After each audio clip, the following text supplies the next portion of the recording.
All right, what's up, everybody? This is your Maxi Bear. We are going to be cooking, doing a little bit of cooking today. Doing some pepper prepping, and then afterwards, I'm probably going to go to some games. But let's look at what I am chopping. I, in my glory, have absolutely no gloves. So what the hell is that? So I have to barehand this, which is basically me being scared throughout the rest of my day or night on am I going to rub my eye and go blind for a while, or am I gonna go pee and realize that I am burning somewhere down there? We don't know, but this is another little like side hobby along with this. I'm gonna just get rid of this pepperwood. I'm gonna salvage this tiny chunk. This is a little side hobby I do. I just every once in a while I have had a decent chunk of money to have fun and go on a big old pepper foraging spree, but I actually found these really cheap. So I was like, I can afford a little budget of peppers this time. But I am making hot sauce. And I start by, I've already washed the outsides of all these. And I leave at least some seeds in because it's fine, a little bit extra spice, a little extra tasting. And I've got a couple of mason jars. So for my peppers, I ferment them in basically a salt brine. And the recipe for the salt brine, at least, or at least the equation, is I can't remember it off the top of my head. I have it written down, so once I get to that point, I'll actually start doing the measurements there. But it's a weight-based ratio in grams. I got it from Joshua Weissman. There we go. On the YouTube. Why did I say that? Got it from Joshua Weissman here a while ago, and I've tried it a handful of times, and honestly, it worked very well. So kudos to him. I actually did buy his book. I really want to get Vintage with Babish's book. I really like that. That is something I have been wanting to get. I honestly got Joshua Weissman's book first because of impulse at a Barnes & Noble, and I hadn't seen any of Babish's books on shelves until not too long ago. For all you who are watching and who are actual chefs, I am clearly not a chef. I bullshit my way through everything. I would say I'm more of a scientist in the kitchen, but even scientists kind of know what they're doing. I'm like a goblin. I'm like a kitchen goblin. I just kind of take my shit and I just throw it and then see what happens. And you know what? Sometimes food turns out really good, and then sometimes food turns out really ass. But it's fun to discover new flavors and things anyway, just to give it a shot. So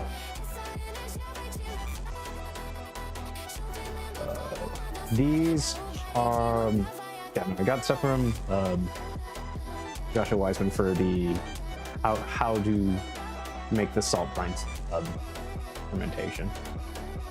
And so far, I have not gotten botulism, which means that the mathematical formula for salt and water is good. Hell, I think the last time not last time, but like one of the first few batches that I made ended up lasting like 5 months.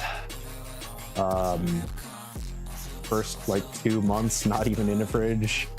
No, first like week or two out of the fridge, and then for the rest of it I kept it in the fridge for like a couple of months at least, and it was still edible. It was still fine. It lost some flavor over time, or not that. I think it lost spice.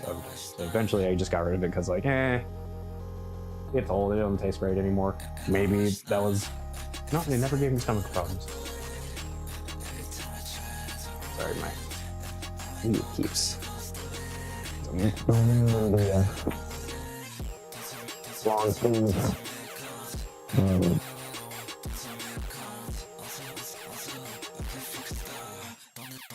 Trying to read upside down because I'm brain farting on the name.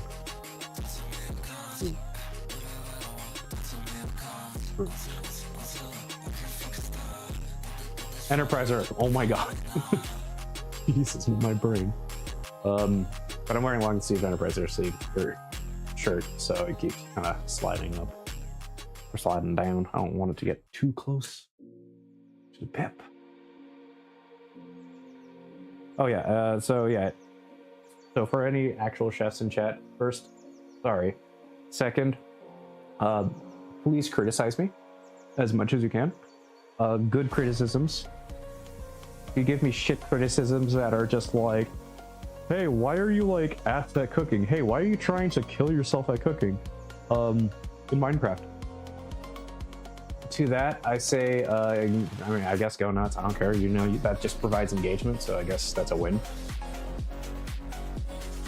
But, you know, call me out. Tell me if what I'm doing is absolutely wrong. And hey, what's up, kitty cat? Yeah, bad has been going even harder lately. I feel like not necessarily on purpose, but I just stopped paying attention to some Babish things for a little bit, and then I go back to his stuff, and it just slaps even harder than it did before. I'm like, how? Like, what was the last one? What was the last one that I watched? Oh god, it was peanut butter and jelly. He was doing an episode on like the tiers of peanut butter and jelly, of like good to bad, or like a cheap to like the most expensive or the most gourmet peanut butter and jelly sandwich. And I was like, you know what? I'm gonna go out and spend some of the nice shit. At first I was gonna try to like do kind of the same, and like I'll get a bunch of peanuts and then I'll go ahead and process all of that and make my own homemade peanut butter. But I was like, it takes a while. It takes so long. Also, if it's peanuts, I kind of want, you know, the peanuts.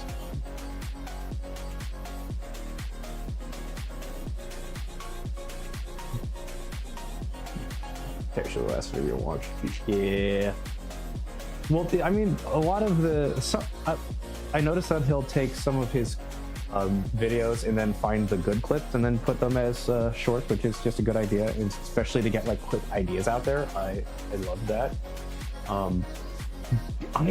Okay, I haven't watched that. Gator wine? What the fuck? What in the living shit is gator? Like, I think I understand. Somehow you distill gator, an alligator, into wine, but what are we talking about here? Are we like fermenting gator scales into a wine of some kind? Like, how the fuck? Oh, gator. Okay, Gatorade in cheap red wine. You know what? If I had an ounce of notoriety, I would send a message to Babish and be like, hey, I know you made gator wine. How about you make gator wine? Specifically some $5 wine. I mean, that's easy. I mean, you could get like the like sangria box wine stuff. Yeah, it's like a $20 box of wine, but that's like, you know, each serving is like 10 cents or something.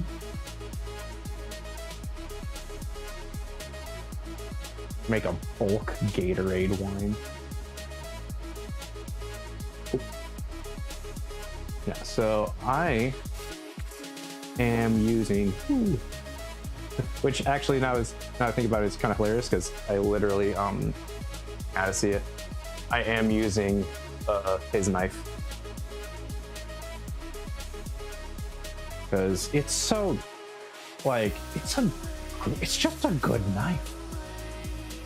The Babish knives, they're just good fucking knives. Like 25-ish bucks is for something like this. It feels good. It's weighty. Handles good. It stays sharp for a while. Like all I really do is just you know, buff it a little bit. Not buff it. I forgot what it's called. But I got a little like burr remover. Yeah, strike it a couple of times and it's good to go. Like new. Like it's so good. It's a great cheap investment. Like you don't have to buy the full set. I buy the chef knife, which is a little overkill because it's big, like the big chef's knife. Just get one of them, and then you're good.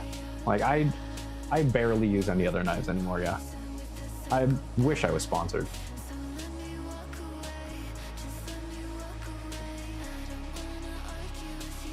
That's how. Do yourself a favor. Just go to Fred Meyer. $28 after tax, I think. Girlfriend's house with cookies. Oh, so you actually know how to cook. I'm sorry. I'm sorry you're watching this.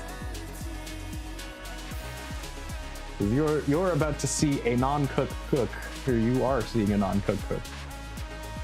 How much cook could a non-cook cook if a non-cook cook? None.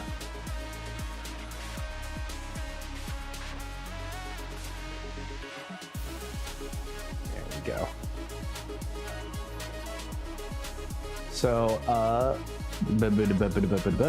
these peppers I'm using are red Fresno. I was turned on from. Thank you. I'm not doing anything crazy yet. All I'm gonna do is just prep these peppers. That's it. But I am. Yeah, I got the idea for red Fresno from Joshua Weissman. And not gonna lie, I have only really stuck with it because I actually like red Fresno. It gives good coloring. It's got the same, it's got about the same spice as a jalapeno. Maybe I'm just gaslighting myself, but I feel like there's more. At least capsaicin. But it's got a good flavor, it's got good color, and I have been using it for my bases. The other peppers I will be... Whoa. Let's get rid of that one.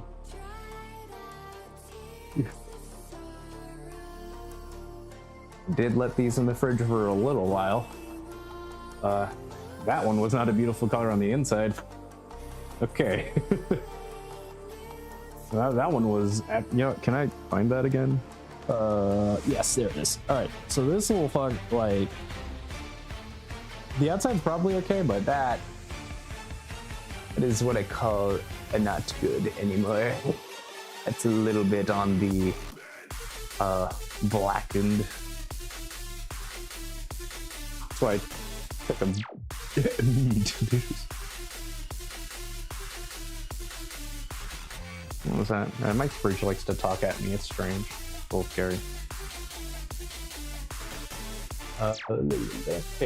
Red Fresno is my base for the sauces. And then I have... Oh! That's not my fridge. That's the gate outside of my apartment. They must have forgot to lock it again, which is whatever. Love the wood grain of it. Thank you. I'm pretty sure it's fake. I don't know. But no, it's actually a nice table. My girlfriend picked it up for like, it was like $15 or something at Value Village. It was a crazy deal, honestly. It was upgrade, and it also like folds out a little bit more, but it's stupid deal.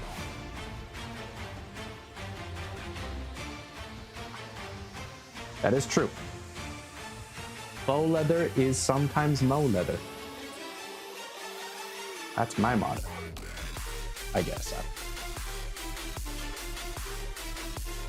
Yeah, so habanero is the other pepper I got, and then we have red Thai chilies, and I picked all of that up from a couple of different international grocery stores, which I fucking love. I had never seen a what the fuck? Hold on, that's a no good. that's a no, man. Sorry, it's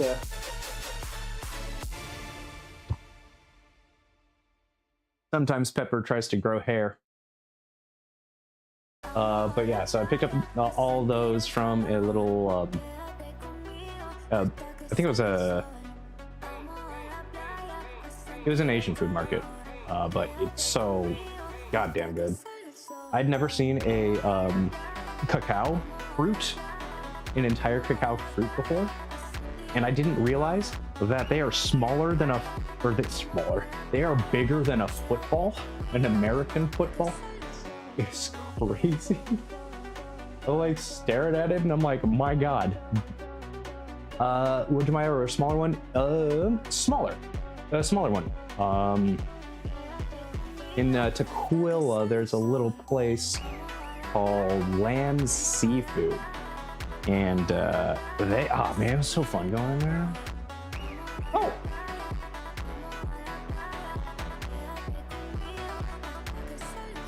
I can do it. I can do it.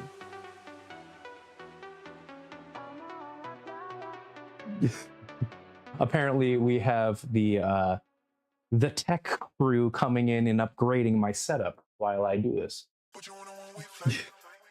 Okay. All right. I have to find a little Asian markets. Yeah. That one, there's another one of my favorites to go to is a Hong Kong market. That one has, let's see. Hello, tech crew. The stream says hello to the tech crew. The tech crew is being very responsive. Oh, we're so close to finishing the Fresno. Oh my god, yay.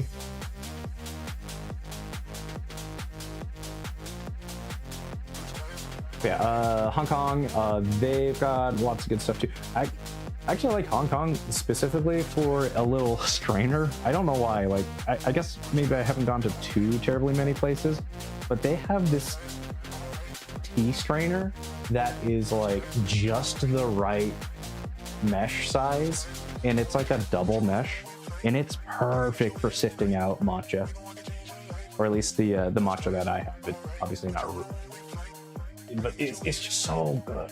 And I lost it so long ago, so I was like, fuck it, I'm going. I will spend $4 just for this one tiny ass strainer because it makes me happy, and it's fucking worth it. I'm just gonna put this here. Dude, that's fine, right?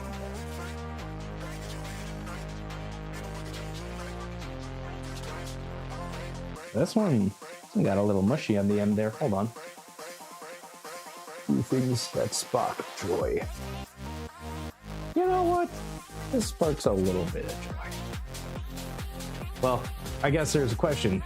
Things that spark joy or things that focus your hyperfixation? Because this, this definitely activates my hyperfixation. At least a little bit.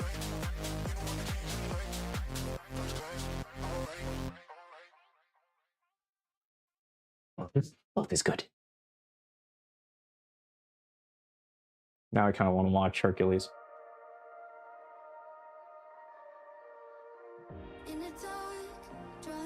There we go. Okay, three more Fresno. Ooh, I don't know if this one's going to be a good one. Oh, it's good. A very deep red pepper. My hyperfixation sparked joy. So two birds or whatever. Yeah, two birds, one fuck, something like that.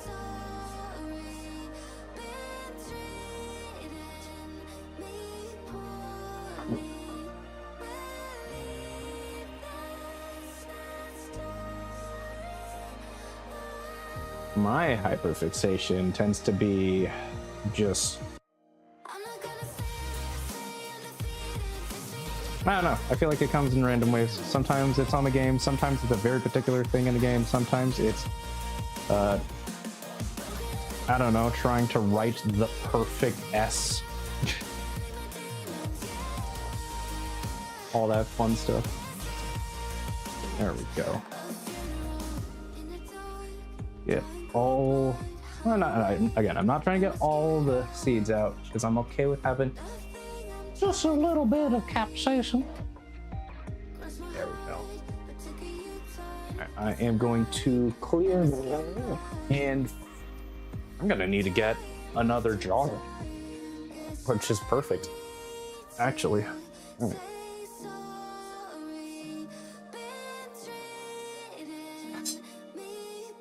And don't worry, I'm not using the blade side, I'm using the side over here. Scrape. 45, have about 45 fan fictions in progress for said show, but I'm, okay. Hold that thought, I need to grab a jar, and then there's a question.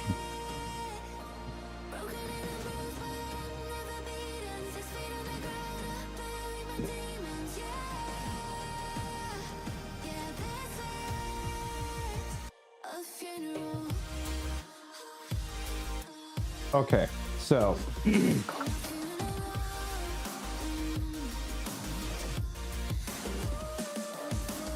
in the topic of fanfics, there is one that, don't you fall asleep on. Hold on. There is a very, very particular fanfic that a friend of mine introduced me to. It's called My Immortal. Are you familiar? Oh, shit, I found one more Fresno. Oh, that's the right response. Oh no. It's the correct response. Oh yeah. Oh my god. I forgot the name of the YouTuber, but I watched her read through for it, and wow. Whoa, that is a fucking trip. That is an entire thing. Jesus Christ. I couldn't tell what was more cringe. Was it Dumbledore or was it Draco? Everything was, holy fuck. My friend apparently, and I've seen it, so it's real, got a, I guess as a birthday present, got a copy, like a bounded hard book copy of My Immortal. I can't say I blame. Like that is some true. Yes, it is. That's a gold right there. That's a find. That is crazy find. Honestly, I do really wonder what that author is doing now, and if they either regret nothing or regret everything. I can't get over Dumbledore. He can't get over Dumbledore. Oh man, it was that. And to be fair, that did not age well. None of that aged well at all. Like, oh. So that habanero's kind of that ring. So I'll just still split it a little bit.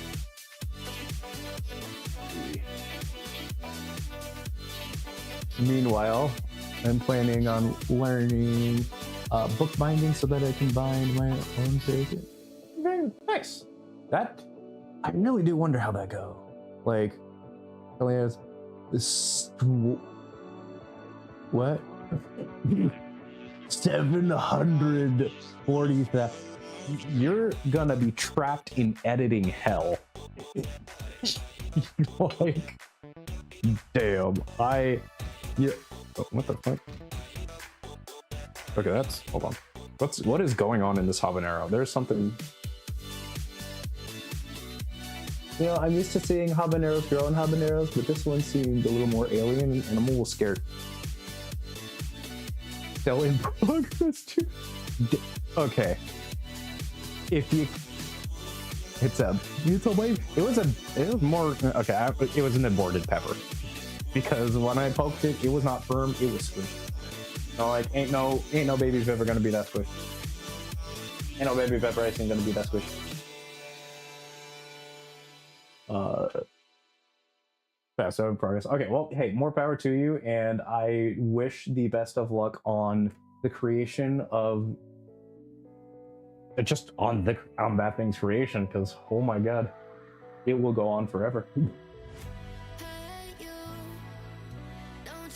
Okay. So my station's a little fucked here. I basically have I cleaned out the sink first, but it is a sink full of peppers. Just because it was the easiest way to do, and I am limited in my space to work. Yeah, okay, that's a good hob. That's a good Calvin and Hobbes. That's a good capsaicin and hob. That's a good Christopher Havarti.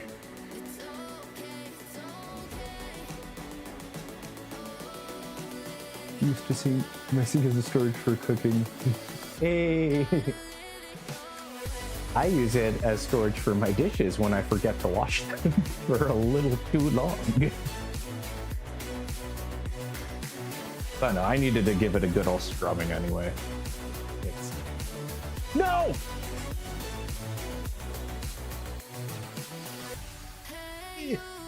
I will not let this one go to waste. I'm washing it.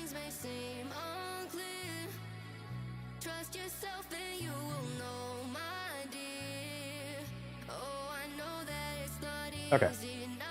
Pepper saved. It was 5-second rule, and I have a sink to wash at, so it's even better.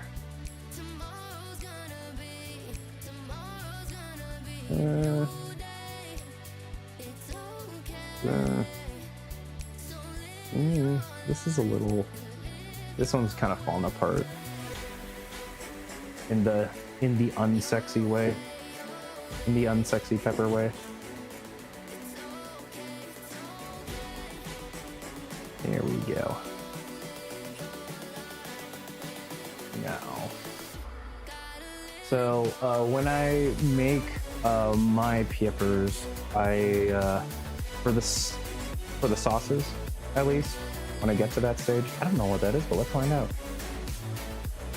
I have done. Let's see.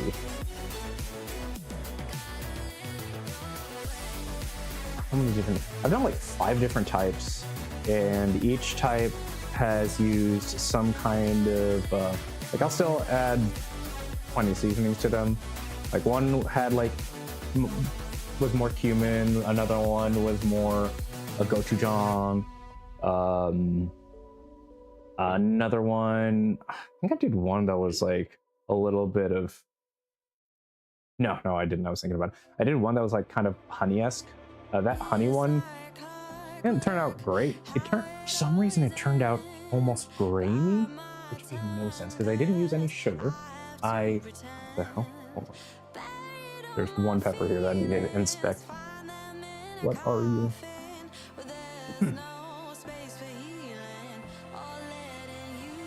What is going on here? Tell me your secrets.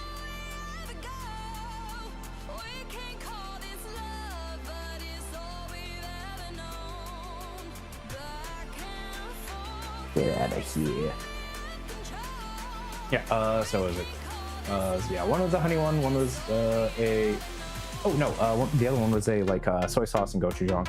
And then the other one was like cumin and a little chili powder. And then another one I was basically trying to make smoky, so I used some extra like smoked paprika, which I finally restocked my smoked paprika.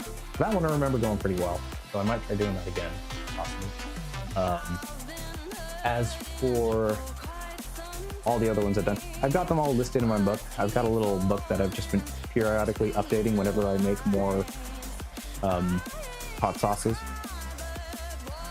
And it's honestly been a while since I did a batch. God, it's like, it might actually have been a year, like over a year since I did it. Just because at the time, like, I was buying my red Fresno from Winco in bulk, and like, I always kept noticing that whenever I bought, oh, I remember why it was expensive. But whenever I brought the Fresno, like, it'd be, I'd spend like $50 on just Fresno, all like pounds and pounds of Fresno. Not more than 50, probably more like 60 to 70 on red Fresno. But the kicker that really put my bill over the edge was I went super ham on like the hot peppers. So for the hot ones, no pun intended, that I went with, or at least experimented with, are Ghost, Reaper, Scorpion, and I think there were 1 or 2 variants on the Ghost and the Scorpion. And I mean, they were fun, yeah. They were good times.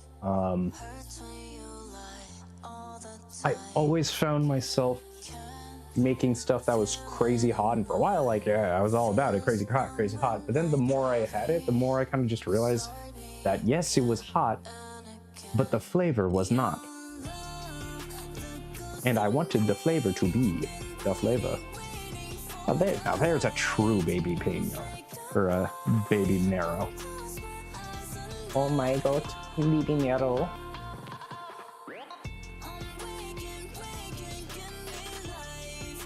So as far as those ones, as far as super spicy peppers, I think there's only 1 or 2 times that I've ever done a hot sauce batch that did not have those, and that's honestly when I noticed a drought at Winco.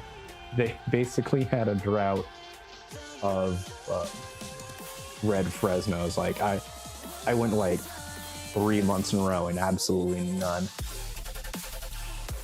Exactly. Yes, flavor in addition to spice. That's my kind of my more of a new goal now. That's kind of what I try to do. I had the most flavor changes. I totally distracted myself. It's fine. I had the most flavor changes when I was experimenting with adding plug-in double C's. What's the thing called? Carrots into the fermentation process. And if I remember right, the carrots did add some sweetness to it. And it was an unexpected sweetness. It took away from the spice for some reason, or maybe it was just me. But I'm a foodie, so I gotta have enough good flavor too. Exactly, get it. I just wish I had gotten it a lot sooner instead of just trying to be like the hardest thing I possibly can miss. So, that's why I tried messing around with carrots, and it was interesting. I got the idea from, I don't know, one of the, I don't remember which bottle of sauce it was from, but just, you know, local hot saucery makeries. I really want to go to the fucking sauce convention that they have in Portland. I wanted to go last year, but it was just bad timing and funds.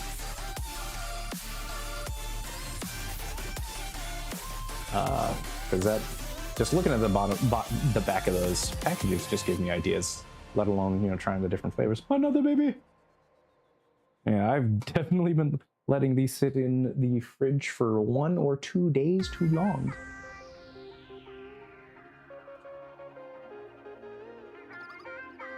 So I don't know. For this batch, I'm not going to what's it called? Yeah, I'm not gonna. Am I? Nah, I'm not gonna put any carrots in it or anything like that. I'm just going to do these peppers. However, I refuse to leave garlic out. So I do have at least a little bit of garlic that I will spread into probably this container. And I'm a little lazy, so this garlic that I picked up is like already in a water floating. It'd still be fine in theory to just put in there. So that'll ferment with everything else, and then I can take the garlic out when I do the actual sauce making process, do a little, slice them nice and thin, get a little bit of oil, heat it up, lightly brown the garlic slices, mix all of that into my shit. I like to eat raw garlic. I haven't done raw garlic yet. I've periodically taken bites of raw onion. Honestly, at first, just to like test for myself, be like, all right, how much of a batshit crazy heathen am I to just bite a raw onion? And I was like, huh, you know, it's not as bad as I thought. And then I did it again, and then I did it again, and now I am willing to bet, I don't have any raw onions right now, but I'm willing to bet I can eat an entire raw onion like a fucking apple and be okay. And maybe even enjoy it. But that is the next step, is to attempt the challenge with garlic. Maybe I should do a series where it's like, I eat all of these vegetables you don't normally eat raw. No, that's a long time unit. Kind of spice, but not spicy. It's the Bernie kind of flavor. Ah, yes, the Bernie flavor. The Bernie flavor. That socialist flavor.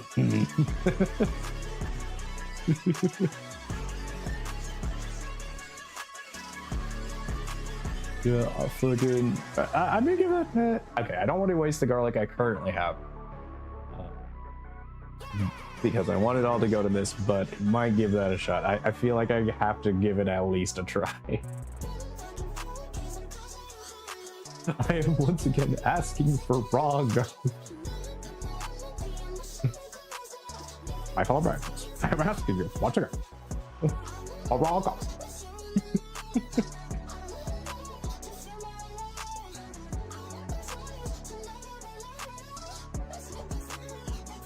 Garlic makes up 1% of 100% of the kitchen economy. I don't think that's how it works.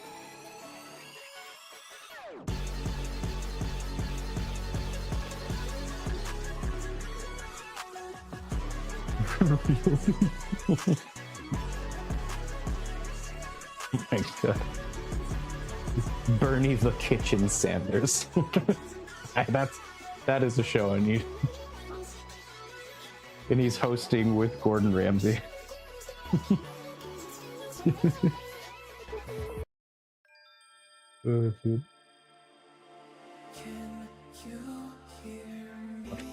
I think I'm gonna start just because I'm almost done with the habanero. So I'm just gonna start doing this a little faster. Something is wrong with this one. It just feels weird. A beautiful concept, honestly.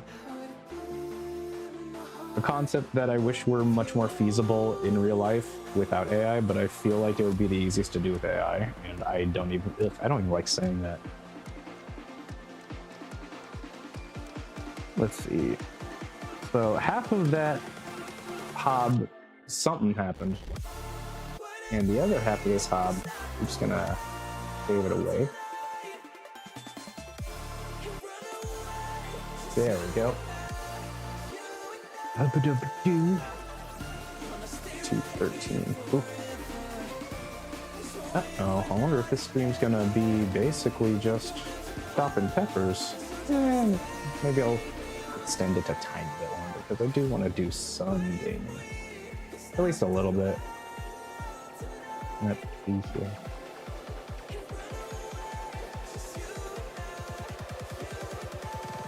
There we go. Think. How many more have we got left? These are the last of the habaneros, and now getting closer and closer.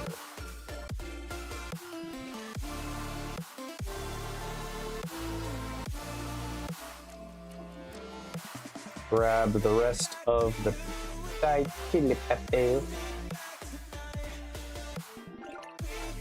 There we go.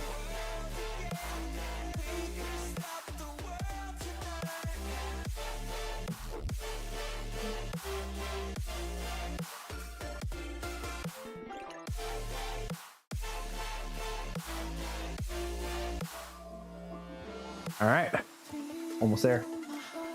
And to prep a bunch of garlic, keep it in my freezer to throw into stuff.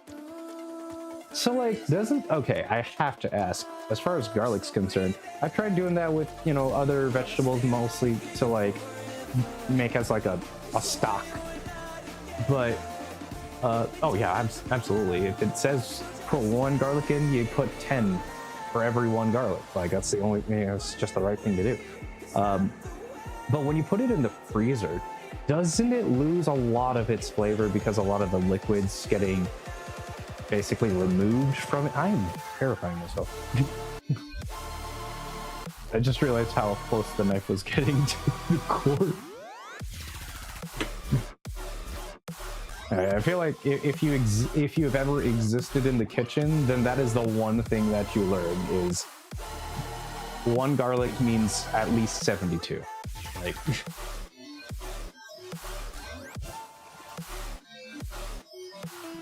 Yeah, freezing garlic, doesn't that make the garlic flavor, doesn't that make garlic lose its flavor, or does it still kind of maintain its flavor even though it loses a lot of water? That I don't know. Honestly, it's mostly just because I never necessarily thought of, oh, look at this one, look at this one! This one's so tiny. Look at it. I don't know if we can. I don't know if it's possible. I mean, it probably, you know what?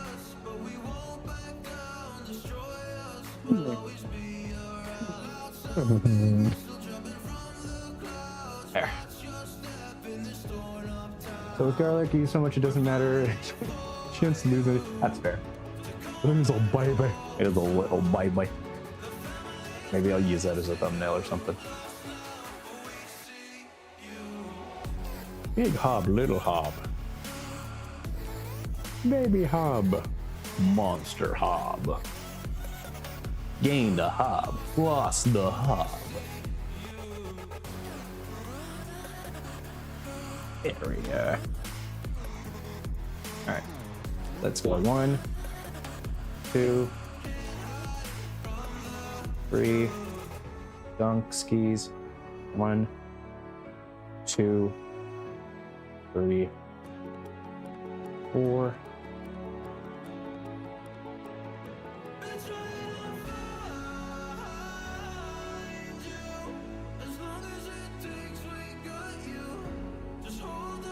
Now, what other combinations? I did do hot sauces in a combination of serrano and jalapenos with habaneros, but I guess all in all, the most consistent pepper that I've used for making hot sauce has actually been habanero.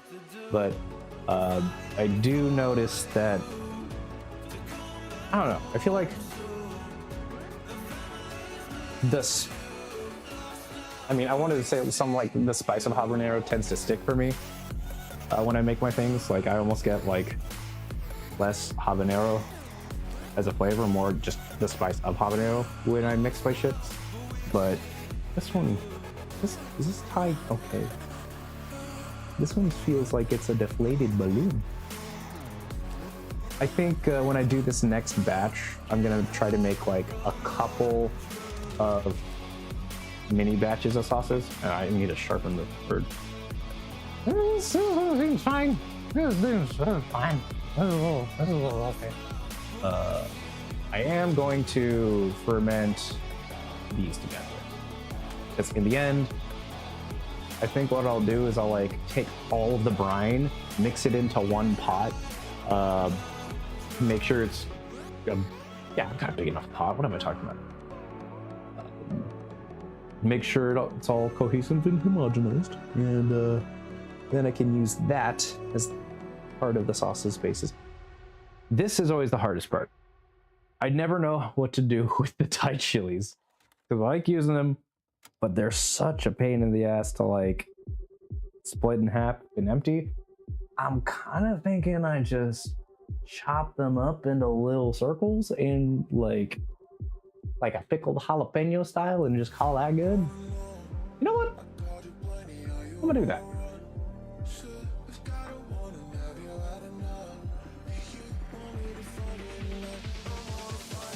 Since it freezes flat, it kind of evenly distributes the liquid, so you're still getting the stuff that's... Oh, okay, so like if some of the liquid from the liquid that escapes from the garlic still stays inside of the bag, you basically just use all of the frozen bits in the bag, including the more or less ice, or what it looks like as ice.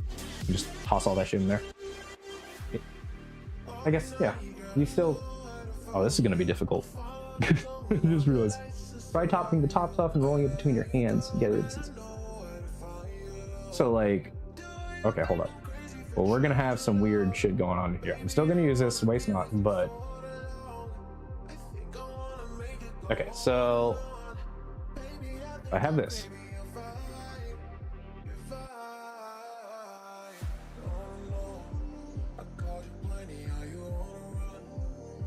Huh. Huh.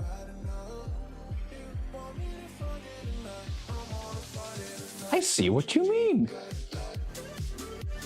Huh. Well, that does... Okay. Well, now that begs the question, is air going to get trapped in... Actually, hold on.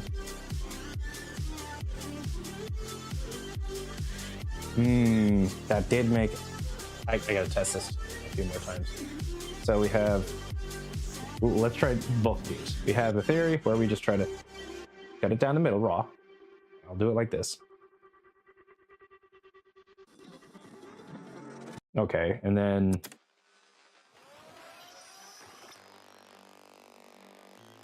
Okay. So then we have the rolling method.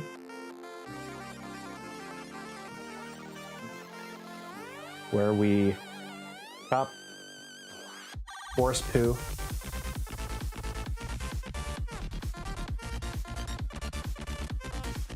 and then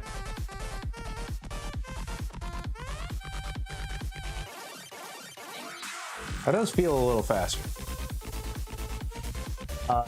My thing is when you, if I were to just roll it out like this, which that seemed to work pretty decent.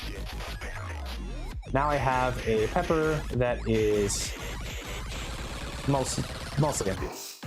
Here's the thing, the one problem that I'm seeing. I put this inside of... I didn't clean that from when I was making nuts, or mixing nuts. I put this just inside. Depending on how it is, the liquid might not get all... Yeah, the brine may not get all the way in there if you don't have... Yes, that's my worry. That being said,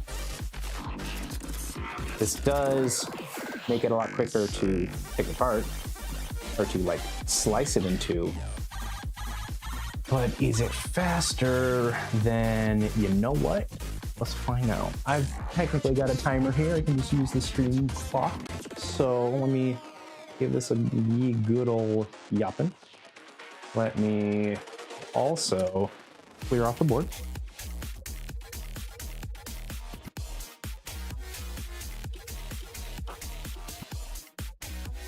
All right. Now, let's see, we want relatively even sized peppers. That seems... yeah, wait. That one. That one's got the least curve. Okay, cool. Approximately the same sizes. So, we will first. Now we will go with the hoop and slice method versus the chop. Like straight down, alright?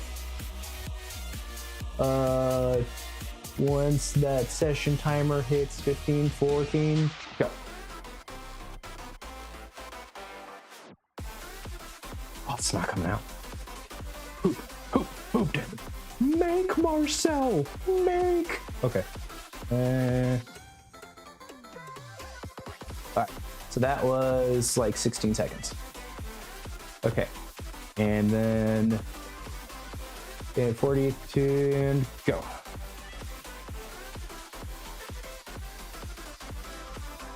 Okay, that was like 15 seconds. It's ugly, but technically this is a little bit faster. Question is, how do I sit with having a shit ton of seeds? I have a blender. I have in my possession a great Christmas gift from a year ago.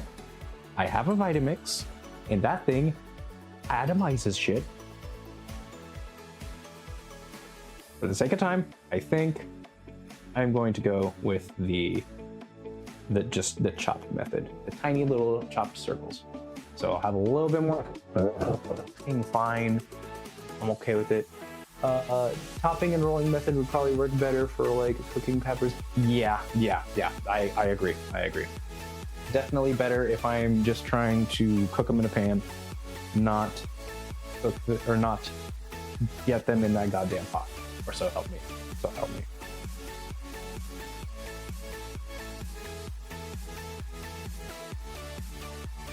Because the goal is to make sure water touches every section of the pepper possible. I have to check this one. Because sometimes they're like deflated balloons. Luckily, like, I feel like the Thai chilies are really easy to find out if they're good or bad, because like they will let you know. There is so little, there's not enough room to do much. So if they're not good, you can just see it. You can tell from the outside mostly.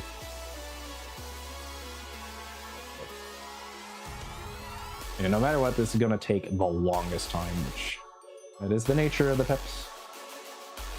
And of the spice level, I mean, the Thais are probably the most expensive. I did actually have some red Thai chili peppers that my mother so graciously grew for me in her garden because I did not have a space with enough sunlight to have them grow in the pot. And those little peppers, I still got them. They were very, very, they were so tiny. Oh my God, they were the cutest peppers I have ever seen, because they were like actually this big of a pepper, or even smaller than that. Like it was basically like that big of a pepper, and it still packed a punch. Like, oh my God, those little peppers burned. Oh, good. And the fact that they were, thrown in, you know what? Simply because I am scared about losing tiny peppers. Oh.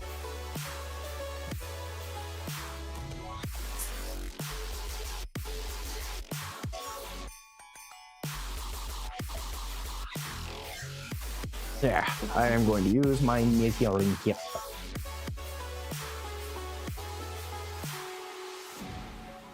Okay, I don't know what I'm doing. Actually, maybe I do know what I'm doing here. There we go. What was I talking about?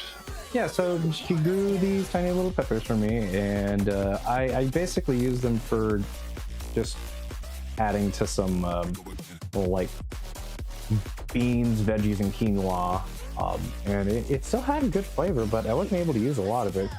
Again, they were grown in Washington, the place that, like, doesn't necessarily cater to these kind of peppers. At least I wouldn't think.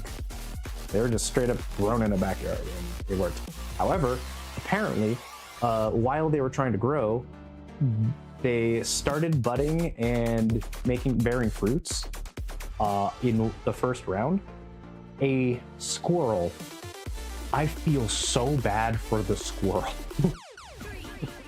I'm not mad at the squirrel at all. I just felt bad for it because apparently it ate off all of the chili peppers. Yes, this place where the sun goes to die. There and apparently London. At least that's what I hear. But yeah, no, this little fucking squirrel, I don't know what happened to the squirrel. I don't know if it survived the experience. But if it did, it had a very good, no good, very bad day. Like, I don't even know what happens to a squirrel with capsaicin. Like, I've never seen an animal non-human deal with capsaicin bombs or eat a pepper or anything like that. Like, poor little guy was probably having the worst of the Hershey squirts that he's never experienced. Like, what the fuck?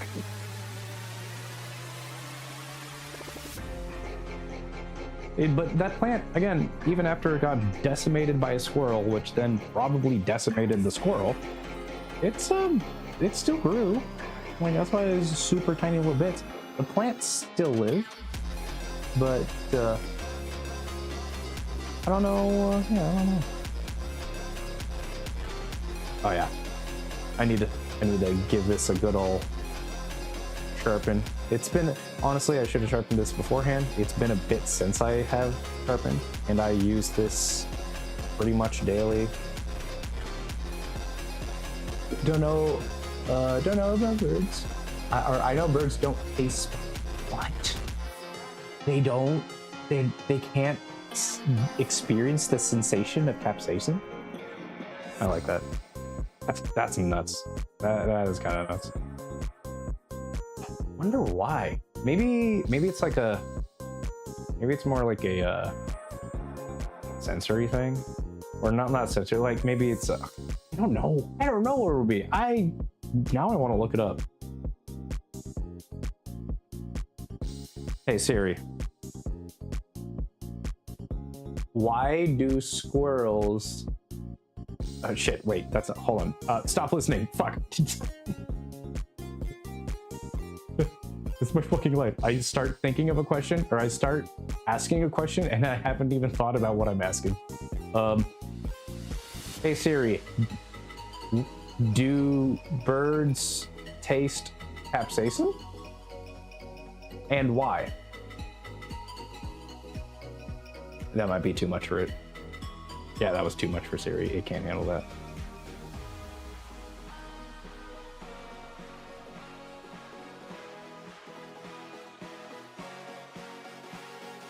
You know what, you know what, that is the question. If anyone sees this, I want you to go on to the internet. Find me why birds don't taste or feel the sensation of capsaicin, and then tell me your findings. There are no wrong answers. There are no wrong answers here.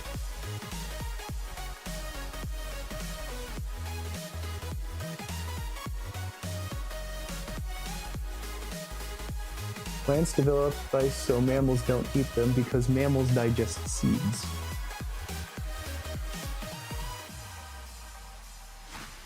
Wow. Birds have to digest seeds though, right? I mean, they eat, like, bird feed, or at least, you know, the bird feed that they have in stores, like, has seeds and shit. It's a procreation. Birds don't digest seeds, they just flesh, just the flesh. Wait, I thought, no, wait. So are sunflower seeds bad for burb? Is that what's going on? Are sunflower seed bad for burb?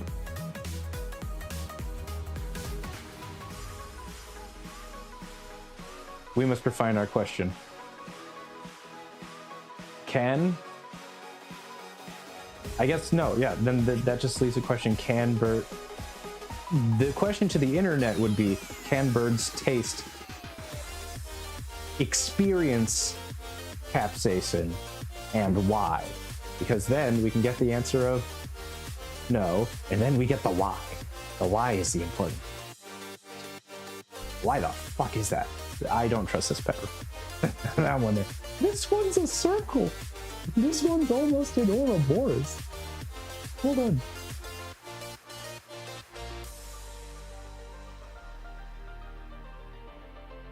Dude, look at that. Look at that tiny little Ouroboros.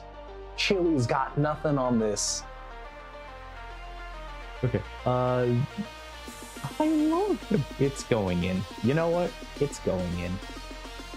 It's gonna go in. Little guy. Perhaps I split. You split Robin's arrow in twain. Perfect. Let's go. Yin and yang. Or a 69, whichever you prefer.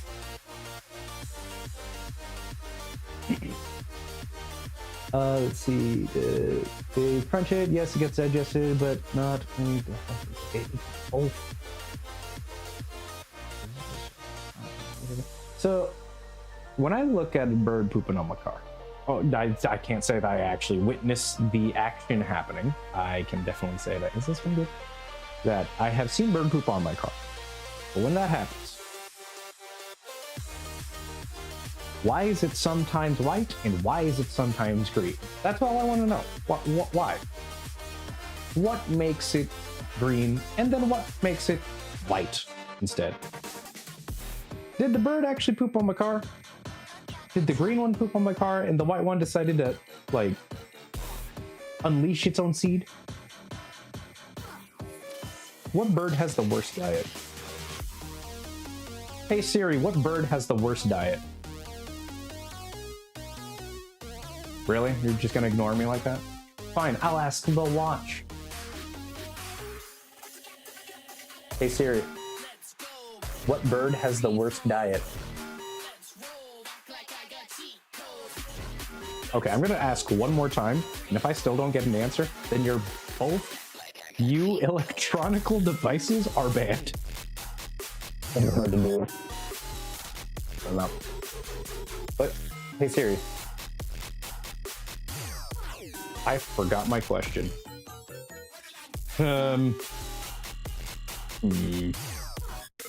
What was I asking? I was focused on trying to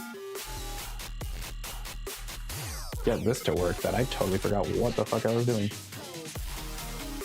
Also probably a factor of hydration color since they have a cloaca both number 1 and number 2. Oh, you know, I never knew how cloacas worked. I always was just like, yeah, that's the thing they splooge out of, right? Animals are fucking cool and weird, but also cool. There's one hole for everything. In the animal kingdom, there's only one hole. Actually, in the animal kingdom, there's only 2 holes.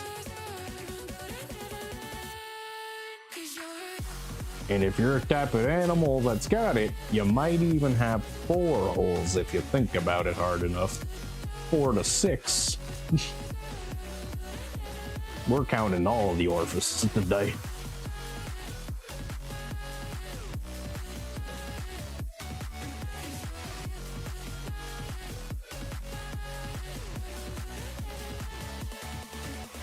Oh, I think we're almost done.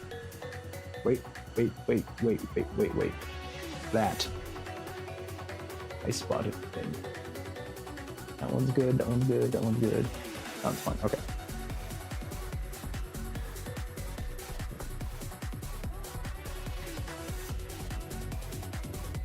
It ain't perfect, but it's small enough where I thinks it should help.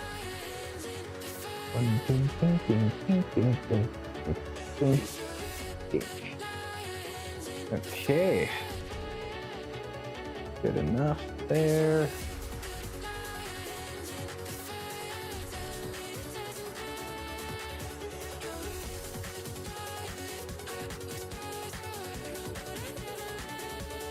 Ah, these are the last of the Thai chilies. We're almost there, finally.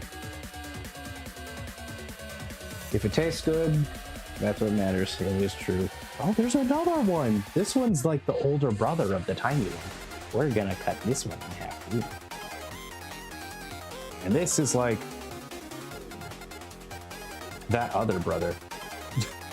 It didn't quite make it's not all there, but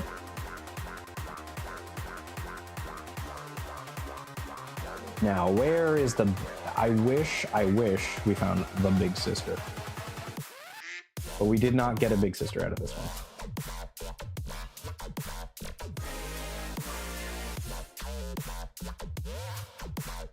Whew. Let's not do it that way. That's better. There we go. Nah. Do not do this. Please.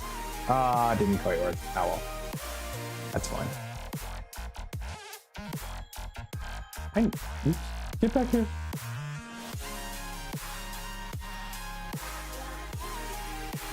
I feel like I know this song, but maybe it's just because I've been listening to the... I think I listened to the same playlist a couple of times already when I was doing my Magic the Gathering streams.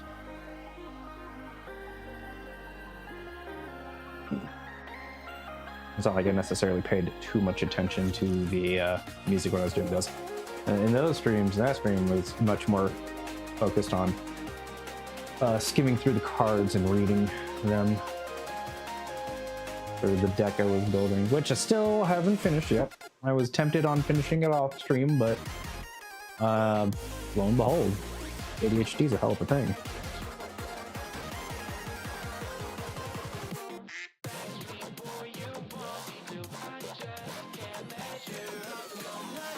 There you go.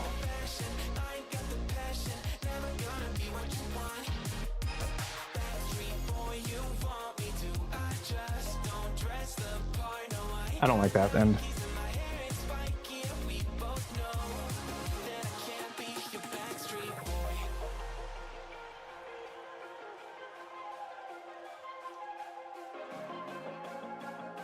I feel like there's a lot of times that ADHD kicks my ass as well, but there are ways to make ADHD a destructive weapon in the battlefield of my life, but I also forget how to use that weapon to my advantage. Which, you know, of course, that's technically another ADHD thing, but the more I can catch it, the better I'm able to manipulate it, because then I start remembering the ticks and the moments, the things, and this has been cutting the shit out of the little seeds, which is awesome. All right, it is done. Excuse me. So what I'm gonna do is I'm going to take the garlic, and I am going to put it in with the habanero Thai chili pepper bin. And when I do my brine, I'll use a little bit. I'll use the brine from two of the jars. One being the habanero, the mixture of the pepper jars, and then the other one of the jars is just any one of the red Fresno. But I digress. It is time. Where is, yeah, it is Napoleon garlic cloves.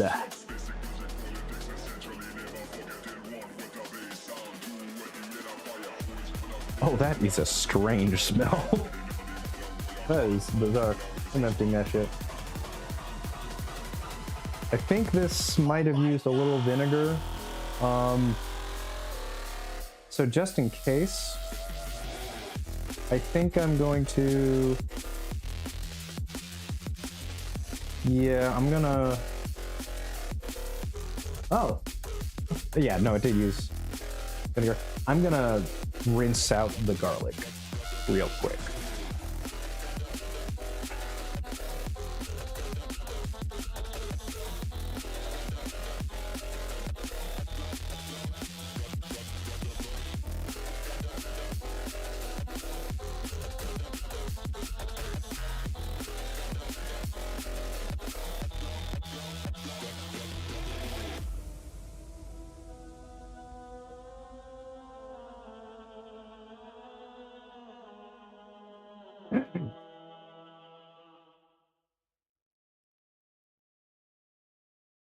Yeah. Good. Yes. All right, there we go. Where are we? Yes. So now that I've rinsed that off a little bit, get some of the vinegar out. Okay, I think it's fine. I think it's good enough. Now I'm gonna just split them in half. There is not nearly enough garlic. Like, there's not nearly enough garlic at all. Because usually what I would do is I would take like 1.5 bulbs per jar, somewhere around like that. I think what I did, okay, I think when I was originally measuring stuff out, like most of my things was like 42 grams of garlic, and it's mostly because I just didn't have enough garlic at the time. Like I wanted to do the sauces, I got everything else ready, and I was like, fuck, I need more garlic. I just got back from the store. I don't want to go back to the store again. And usually when I'm doing this, it's, you know, about this time of day, because this is how I live my life. This is how my schedule has been, is like 2 a.m., 3, 4 a.m. So I don't want to have to go all the way back to Winco at dick o'clock in the morning again. Which, it's great for the convenience that they're still open, but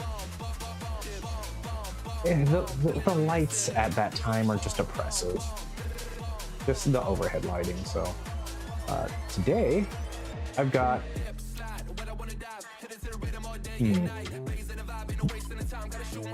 me getting up at midnight like, fuck, I need milk. What's open that I can get milk at?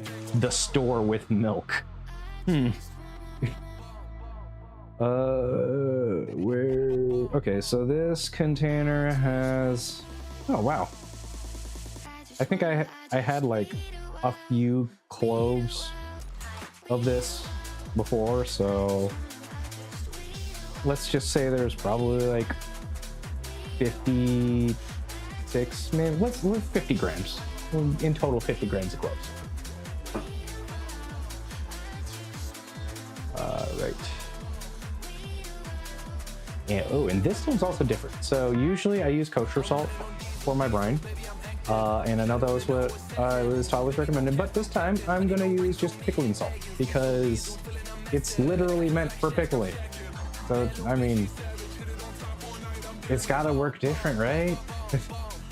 I also did look at the, when I was looking at it, I was looking at the ingredients. It's salt. I'm like, this doesn't help. What's the difference between kosher salt and canning salt? And oh, okay, hold on. Ingredients: salt, yellow prussate of soda, an anti-caking agent. What the fuck does that mean? What the fuck is yellow prussate?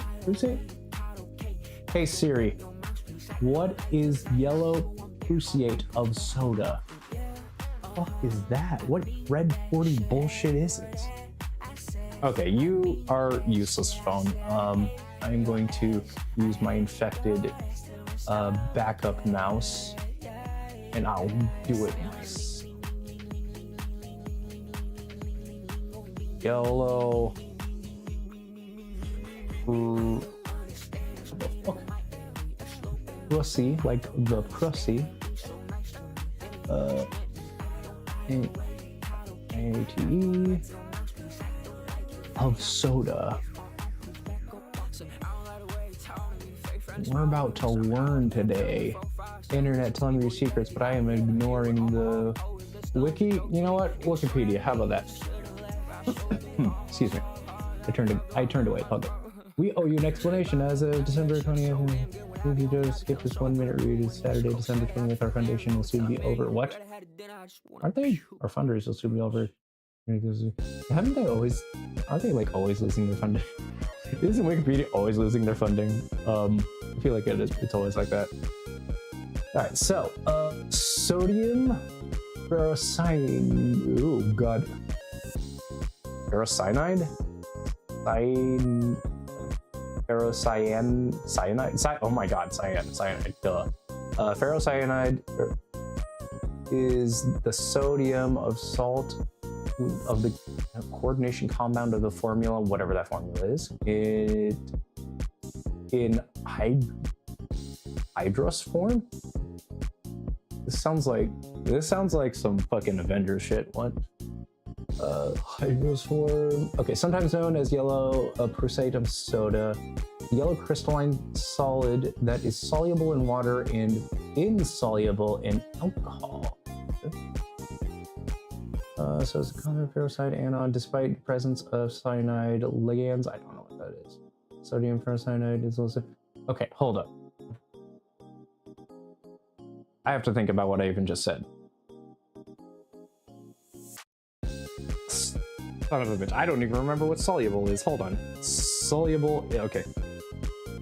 Something that's insoluble cannot dissolve, right? Is that right? So if it can't dissolve in alcohol, but it can dissolve in water, it has low toxicity, daily intake of 0.025 micrograms to kilograms of body weight. So like barely anything. Wait, hold the shit on. So this is like a type of cyanide, which is extremely toxic. Addition of acid or exposure to UV. So like we've been eating kosher stuff.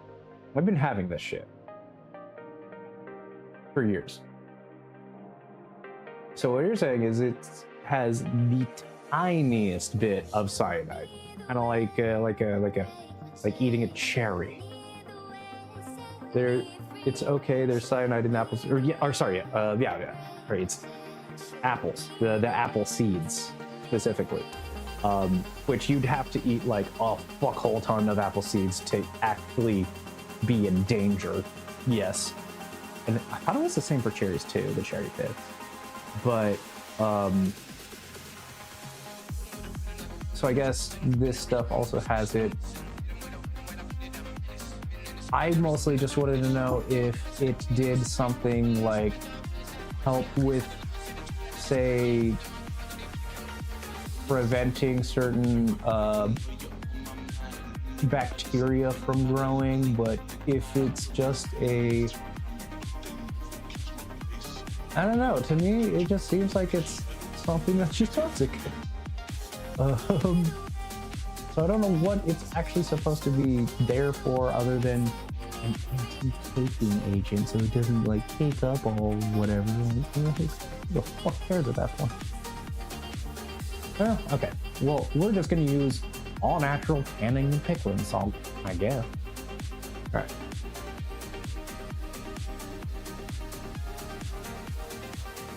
It is time. This is the part of the show where we start setting up for the measuring period.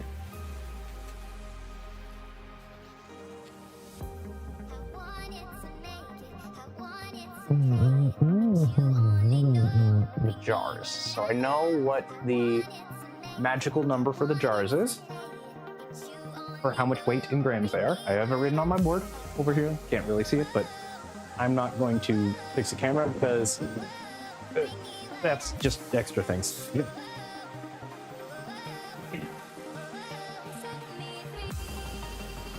But for now, I am going to feel the throbbing pain in my knee.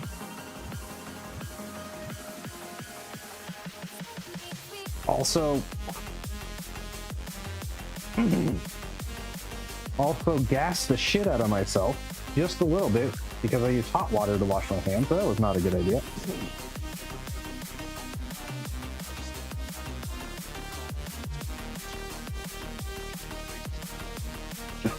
Oh god. All right. I'm gonna switch that over.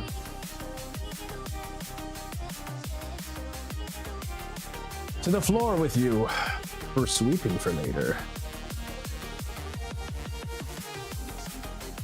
All right. I am going to get my book. And you will be coming with me, chat, because guess what? You're on my chin. Or chin. Chat is the hairs under my chin. Where's my book? Oh, Mako. Book. Here it is.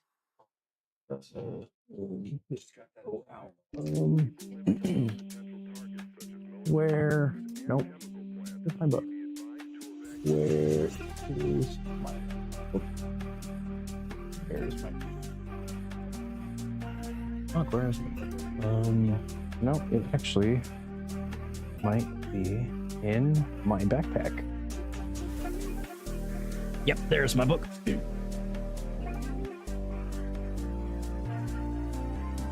All right, my book of maths. My book of maths and equations, all related to cooking and such. Right at the page. So, let's see. Formula is PGWG, peppers in grams and water in grams. Let me dive. I first need a small this. And then I need this at the ready. And then we're gonna get the peppers. 3, 2, 1. Okay. I'm gonna use this little board over here for my math equations. Now, let's see. It is water plus peppers in grams plus water in grams equals, or pepper in grams plus water in grams times 0.03 is the salt in grams. So if we take, need a better spot for that.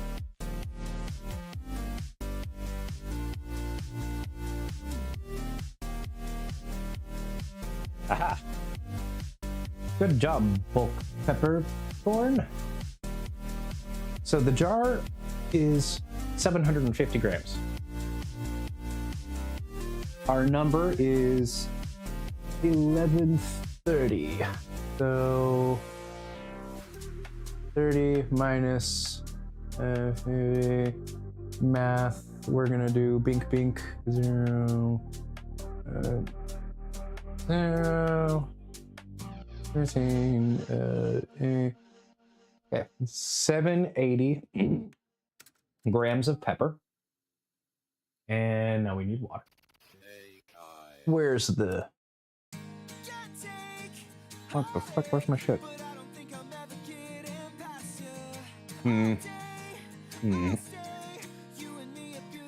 Wait a minute. Damn. All right. I'm gonna have to just find that. All right. I have a little pitcher that I use mostly to pour water for the cat because their container's way over there. Ah, there it is. Trust me, this is actually clean. It's just stained. They're not stained, but like, it's actually really clean.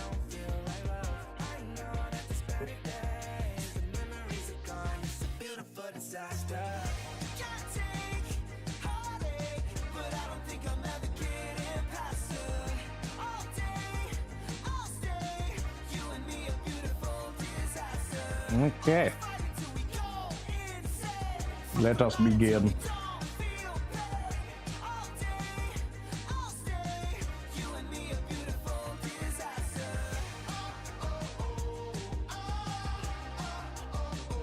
Alright, we want to float, and we want to get close to the top. There, I think is good. Fuck. Error.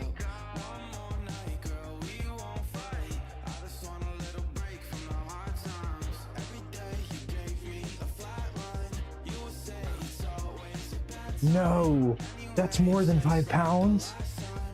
Oh no. Shit. How do I do this? Oh god. This is actually fucking terrible.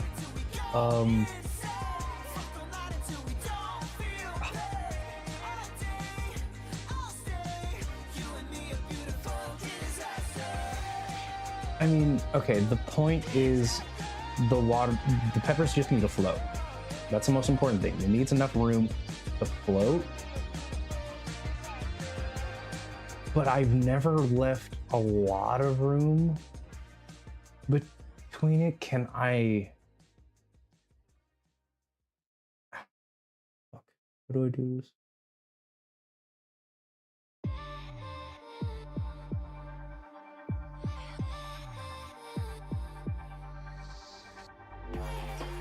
Okay, there's only one way to find out about this, actually. So I'm gonna do this again with my other jar. So this is Hob Thai.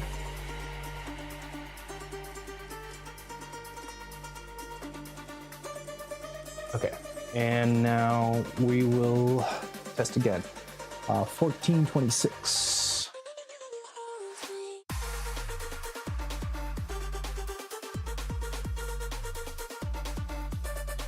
Okay, so I'm just gonna keep that to the side.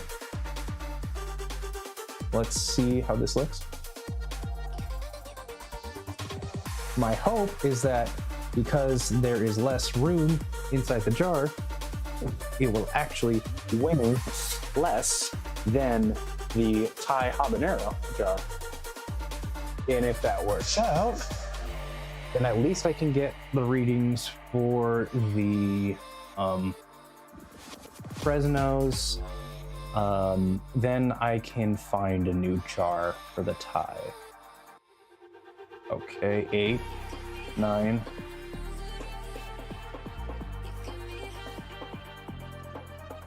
Okay, 2. Right. Yet. This is dangerous. Okay. I could play a dangerous game. I could play a dangerous game and start adding more salt than I normally would, because my scale is starting to show that it's getting close to maximum, and I'm not even halfway with water yet. 2,176 grams, 22, 23, 24. Okay, error at 24. So the error happens at 24.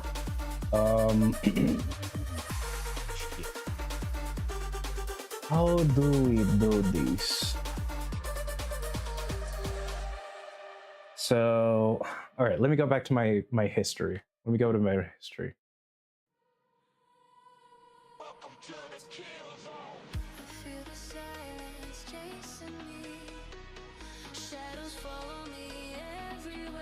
I had 37 grams red Fresno, not 20 grams. I need to get a heftier thing. I need to get a heftier scale. I didn't realize it. I honestly thought I was working with a set that was like less than 5 pounds. I didn't realize I was working a set that was probably closer to 10 pounds, maybe. I'm not sure. I don't know what the current version is. Because it's like, what, fucking 2 kilograms? Let's see. Oh, here we go. So, I did 57, 59 to 60 for another batch.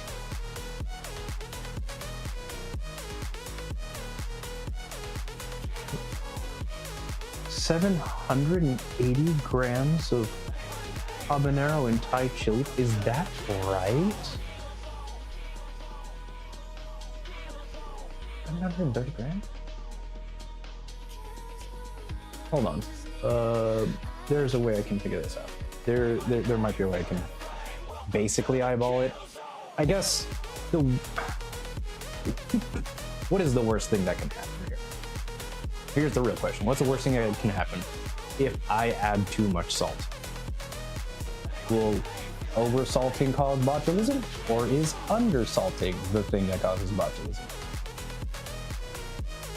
Because I have done peppers to this size before with a scale that was able to fucking read. So, left fraise. This is gonna be left fraise, left. Wow, I wrote left backwards. How did I do that? That's crazy. Left fraise, and then right fraise. Like some kind of weird ass Twix commercial. Ooh. Okay, this is the smaller batch? Oh, yeah, that's right. The first one I packed in more. $12.92.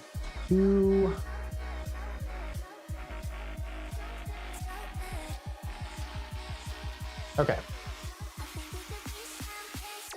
So we got $12.92, $14.26, $14.30. Those are our numbers. Fuck it. I'm gonna load this bitch up.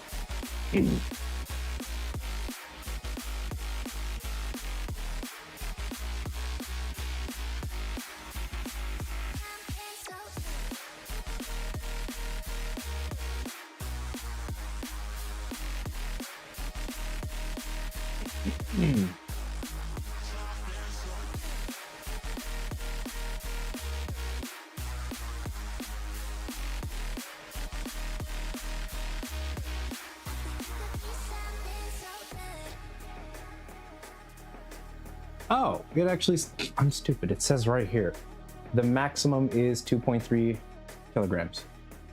So, I mean, it says the maximum is 2.3, but it looked like I could push it a teens.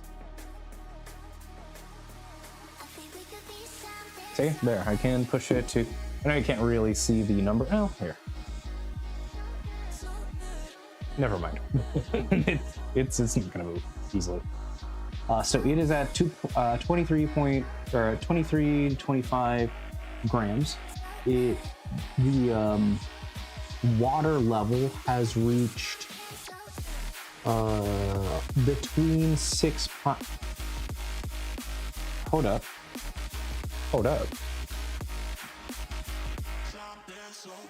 Okay, there is some crazy math I could do, and I just don't know how to do that math. But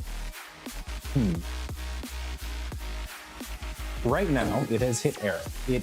There's a line on the jar that shows 2,000 milliliters, and it's at 2,000 milliliters right now. But it needs to go a little bit more. There. That's about how I like it to go. My fingers are fine. So that lip, I got it at the same lip. I wonder if there's a way to mathematically find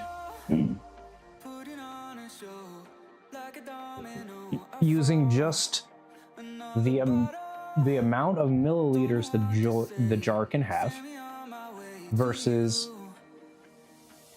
the peppers in grams to find how much water is fitting in between.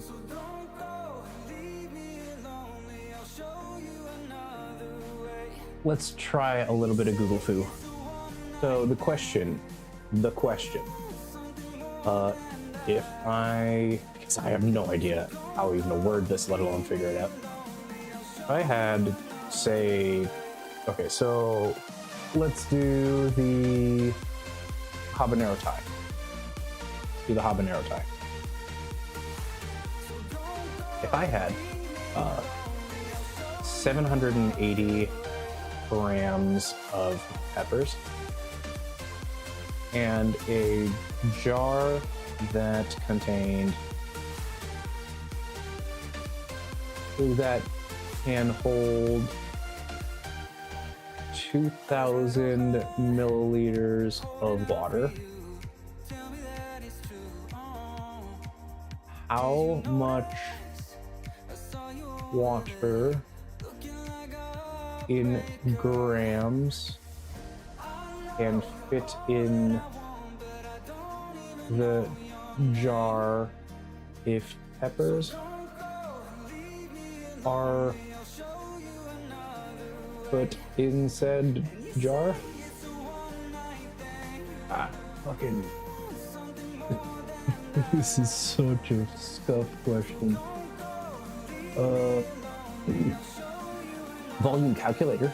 Fill your container with water to the mark to the second mark. Pour water in a graduated cylinder with another measuring vessel. Repeat. It's late. I'm fucking buckling. All right, what's the ASA of it? Jar capacity is 2,000, which is the equivalent of 2,000 grams of water at room temperature, as water density is approximately 1 gallon per milliliter. Is that true? Is that true? Water weight calculator?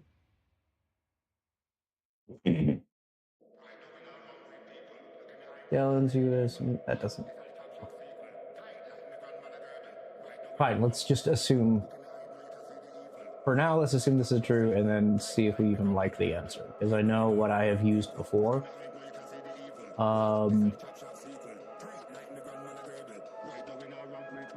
So it's saying, since the peppers have a mass of 780 grams, or volume depends on their density. Without knowing the exact density of the pepper, it's not possible to determine the precise volume of the occupy. However, if we assume the pepper's density is similar to that of water, which is not accurate, as most vegetables are less dense, then it would occupy approximately 780 milliliters of space, which is about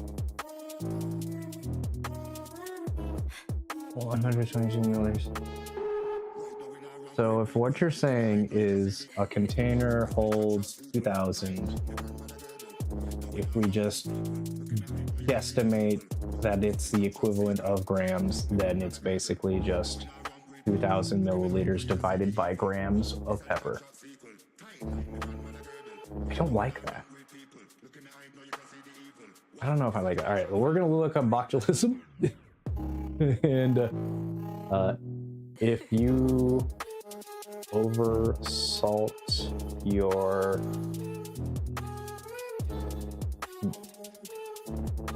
vegetables when fermenting in a salt brine, will you get botulism?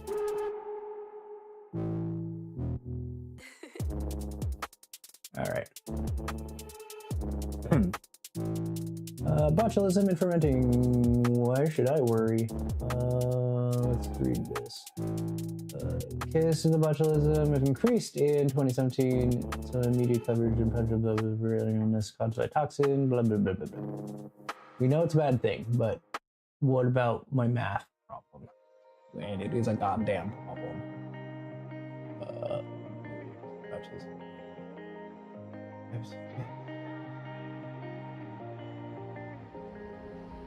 Include weakened fecal muscles, drooping. Oh man, that's terrible.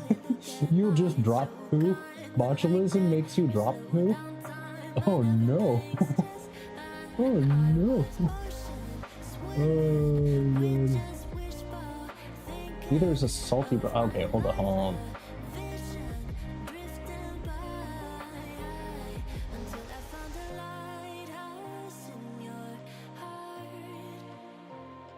Oh, cool. Well, I definitely don't use chlorine.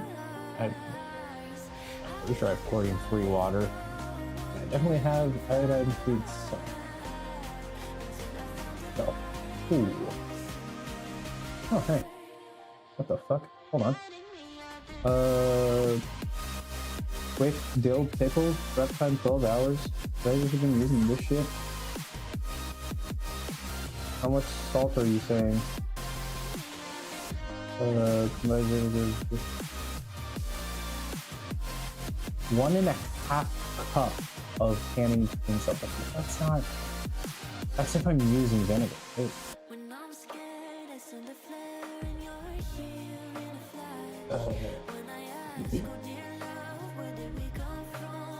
Oversalting your vegetables during fermentation does not increase the risk of botulism. In fact, excessive salt can prevent the growth of harmful bacteria. Okay, you know what? That's good enough for me. I guess all I needed was validation. So if I'm just gonna make salty shit. Like, that's it. Like that is literally it. So, well, I'm gonna go to my previous formulas when I was making salt stuff, or peppers, and see what is as close to possible as far as salt. I think the most I've ever used was 60 grams of salt. Let's see, I've got one that's 60, one that's 57. Another that is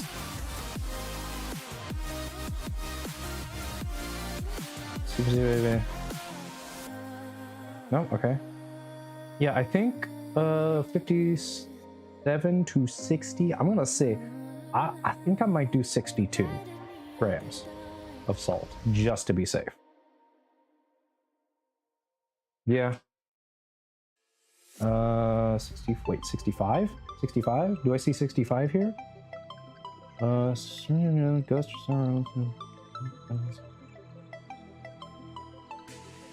Here we go. For this batch, no, 56. Yeah, 56, 59, 60, 55, 56. I'm gonna do 62. I'm going to do 62. Yep. Better, saltier, saltier. Yep, exactly. So let's go. I'm actually gonna top off the water just a little bit, and I am going to buy new, yeah, I'm gonna have to buy a new fucking scale.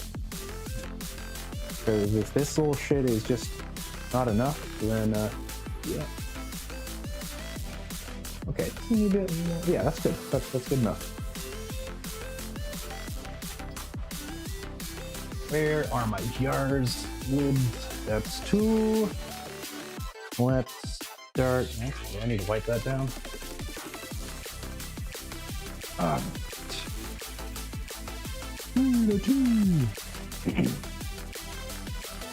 We're gonna. Actually, here.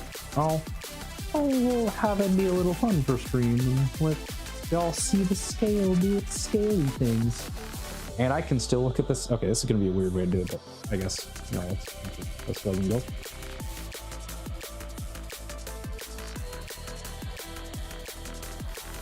Let us begin the salting. Slugs beware. What the fuck? Hold tab, insert into slot. The slot kind of fell apart. There we go. Cool. All right, we're gonna do 60. Yeah, I'll do 62 as an even number. Maybe an even number makes it feel better. 62 grams of salt.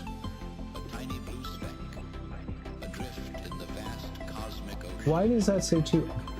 Okay. I forgot to zero it out.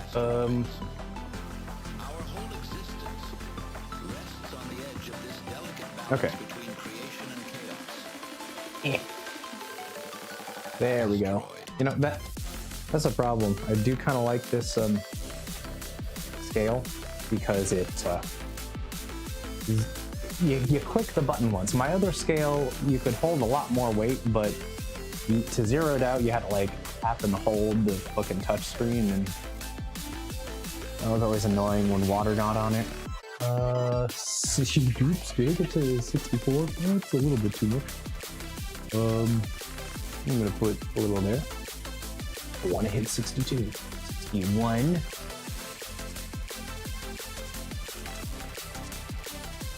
61.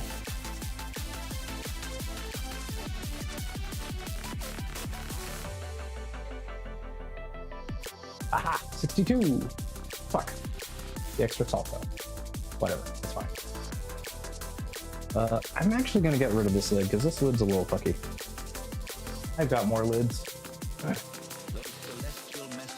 Oh, I have way more lids. What am I talking about? Oh wait.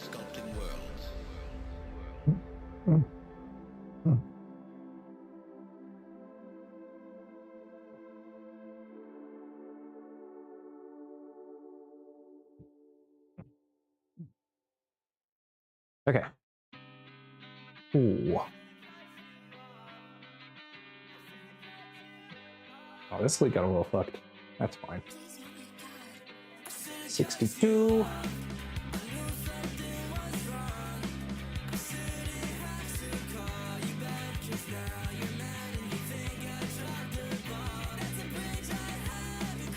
First jar.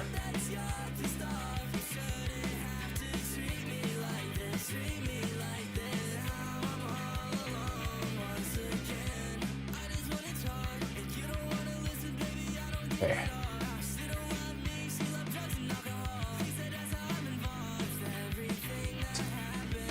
Tilt test. Good. That's one. Don't need that. No mo.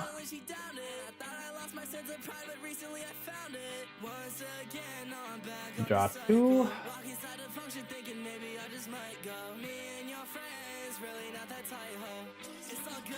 What is that? What is this? Is there dill in this? I thought this was just salt. I don't know what that is.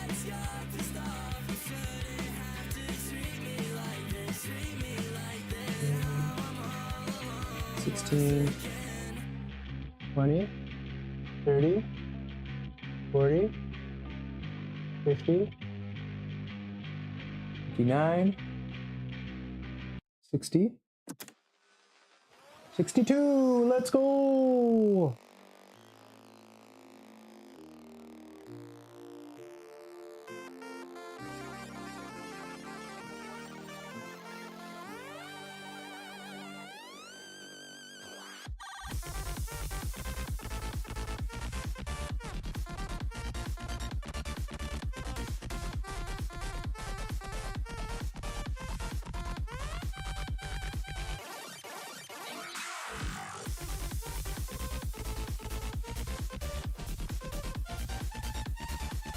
Tens, 20s, 30s,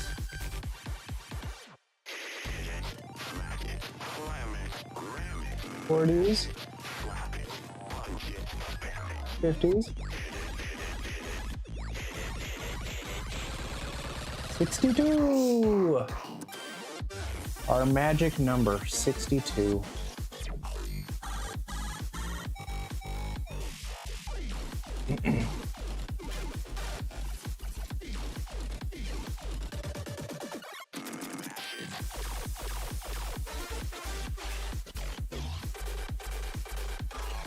Come on. I wanted to get the right seal. There we go. All right, let's give it a little shake.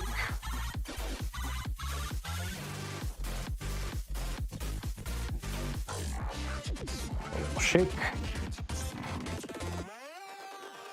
You know, the last thing I actually fermented was pine needles, or pine needle soda. Not too much water. It went great. I don't know what you're talking about. My autism agrees that 62 is a good number, but that's just because I like numbers probably.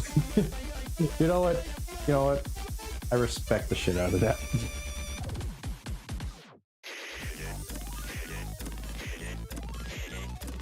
Let's make sure these are good and sealed. Okay. All right. That is it. I mean, I'll write on my calendar when today was. Oh, but I might want to at least make a quick note in my notebook that I had to guesstimate the peppers. Let's go to the pepper section. 12.5 new batch at 62 salt scale error. Okay, and now we wait like a week, 2 weeks, something like that. I think I usually wait at least like a week to 10 days, I think is what I did last time. So we're gonna revisit this again in a week and see what happens. It's 3:25. I mean, I was going to do some gaming, but I'm not sure I'm gonna do that. Let me fucking hit the camera. Let me put away some salt, and I will get back to the stream. Please bear with me for a moment while I deliberate.